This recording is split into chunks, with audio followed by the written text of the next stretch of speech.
here's a simple idea to help you transform your bottom line profit. So if you take your starting point, so this was actually a professional practice, but the numbers depend on your gross margin, on your overheads, etc. But the effect is similar for virtually any business. A few key changes can make a huge difference to your bottom line. So the way this works is the sales are 300,000, gross margin 70%. So the cost of sales are 30%, which is 90,000. You've got 50,000 overheads. So your operating profit here is 160,000. If you could increase your revenue, your prices, your average prices by 10%, so you're not looking at new customers, you're not looking at extra volume, you're not trying to get people to buy more often, you're simply increasing your average price by 10%. The difference it makes is 10% on your revenue, but nearly 20% on your bottom line profit, because nothing else changes other than your revenue here and your gross margin, which would go up normally from about 70% to about 73%.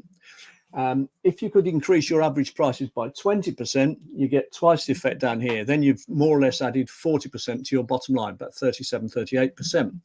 And if you could get more than that, you can easily put 50% on your bottom line. So we're looking at just one thing, which is increasing your average price. So then you think, well, if I put my prices up, I might lose customers. But you don't necessarily even have to put your prices up to increase your average price by 10%. Because you just need to understand how market forces work. So here we have a simple representation of what's called supply and demand, which are known as market forces. And the way it works is the supply line means that the higher the price you can get, the more people are willing to come in and sell in that market. And the demand line here says that the higher the price, fewer people will buy. And as the price comes down, more people come in to buy. And where they cross is known as the equilibrium price. Now, generally, people say, so that's what the price is then, because at that price, if that's the only price you charge, you can sell enough to mop up supply and demand, to equate supply and demand.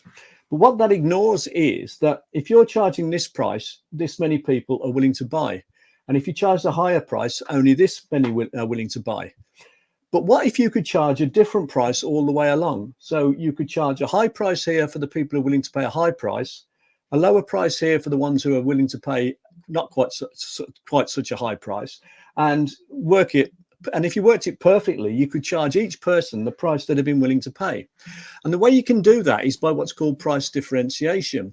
And the way you do that, well, there's various ways to do that, actually. You could have extra value propositions. So you can have gold, silver, bronze. You could have membership schemes. You could have cross-sells and upsells. You could give more attention to these people than to these people. So you can have an exclusive product compared to for want of a better term, a bog standard product. But the point is, to the greater extent that you can do this differential pricing, you can get your average price to be higher than this sort of market equilibrium price. And that's basically what many of the top companies do. So airlines do it. You know, you pay more to sit by a window seat. You pay more for certain seats on trains. You pay more to reserve certain types of hotel rooms and to reserve in advance, so you know you've got them. So it's called differential pricing. And if you do this in your business, you could transform your bottom line profit. So it's things like membership schemes. It's things like they're called bundles. So gold, silver, bronze. It's things like including extra value. It's things like having different prices for different times of the week or different times of the year. Different prices for, you know, certain delivery options, etc., etc. And the more creative you can become on that, the more you can get your average price to be higher, the more you can transform your bottom line profit. Works for any business. If you ever want to discuss any of that, there's my website, bernardkeevy.com, or make some sort of comment, and maybe we could exchange views on LinkedIn or Facebook or Twitter or whatever. I hope you found that useful. Thanks very much for watching.